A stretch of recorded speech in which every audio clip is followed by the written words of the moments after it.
Assalamualaikum warahmatullahi wabarakatuh. Pada kesempatan kali ini, kelompok kami akan memaparkan materi yang berjudul Hak Pilih, Pemilihan Umum, dan Anti Korupsi dengan dosen pengampu Ibu Mika Amelia SPD MPD. Sebelum kita memulai, izinkan saya untuk memperkenalkan anggota kelompok kami. Dengan saya sendiri, Elga Mareta Anggraini dengan NIM 122107111 akan memandu presentasi ini bersama-sama dengan Amara Aprilia dengan NIM 1221073 dan Putri Wahlia Mutiara dengan NIM 122100858. Saya Amara Aprilia akan menjelaskan tentang hak pilih, pemilihan umum, dan anti korupsi. Yang pertama adalah hak pilih, yaitu hak fundamental setiap warga negara dalam demokrasi untuk memilih calon pemimpin mereka. Yang kedua adalah pemilihan umum, yaitu proses yang melibatkan pendaftaran pemilih dan pentingnya peran Mahkamah Konstitusi dalam memutuskan sengketa DPT. Yang ketiga yaitu anti korupsi, merupakan upaya untuk memerangi tindak korupsi dan menjaga integritas dalam proses pemilihan umum. Selanjutnya ada pendaftaran pemilih dalam pemilihan umum, yaitu ada 3. Yang pertama, persyaratan pendaftaran. Warga negara yang ingin mendaftar sebagai pemilih harus memenuhi persyaratan usia, kewarganegaraan, dan administratif.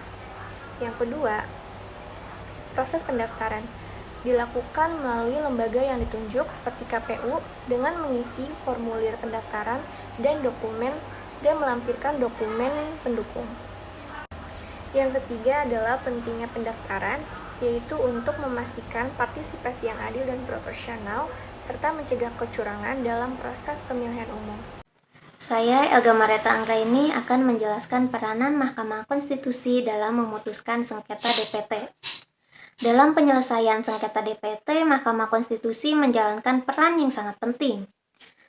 Pertama-tama, ada penerimaan dan penelitian permohonan, di mana Mahkamah Konstitusi secara cermat menerima dan meneliti permohonan sengketa DPT untuk memastikan keadilan serta kesesuaian dengan hukum yang berlaku.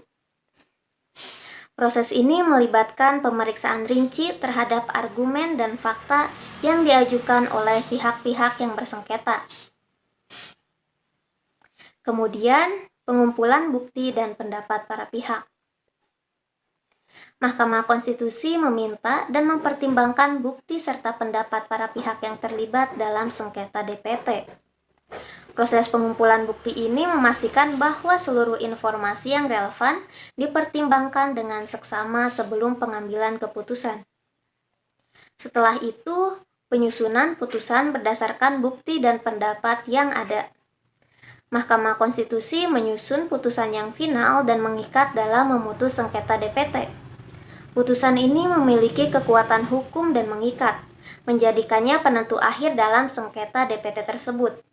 Keputusan ini tidak hanya memengaruhi pihak yang bersengketa, tetapi juga memiliki dampak yang lebih luas terhadap penyelenggaraan pemilihan umum. Lalu yang terakhir, implementasi dan dampak putusan. Putusan Mahkamah Konstitusi memberikan pengaruh besar terhadap penyelenggaraan pemilihan umum dan juga mendorong peningkatan integritasnya.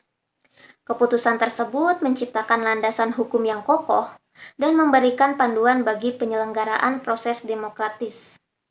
Selain itu, dampaknya juga dapat mendorong reformasi dan peningkatan dalam sistem perencanaan dan pelaksanaan pemilihan umum di atas yang akan datang. Selanjutnya, implikasi putusan Mahkamah Konstitusi nomor 102 PUU 8 2009.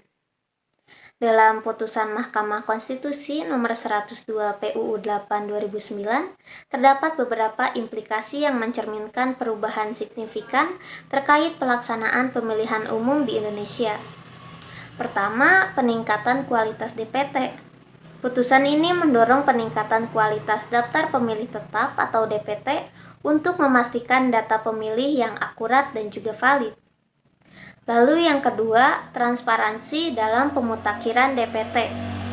Pemutakhiran DPT harus dilakukan secara transparan dan melibatkan partisipasi aktif masyarakat untuk menghindari manipulasi data.